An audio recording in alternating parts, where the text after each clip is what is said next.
guys. Hello. Break pa ko.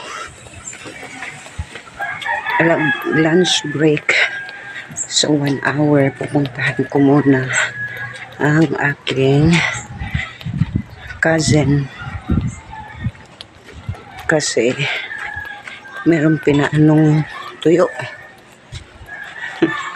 Hindi siya makakapunta sa bahay.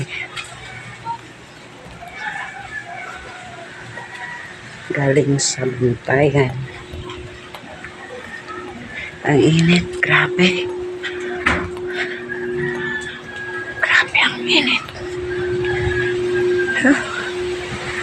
Hello mga kabunso, kumusta po kayong lahat? Maganda pa kayo sa morning, sa afternoon pala. Ay, Ginoo ko. Kainit, no? Init sa Pinos. Wadto ko og bugnaw nga lugar. Puhon.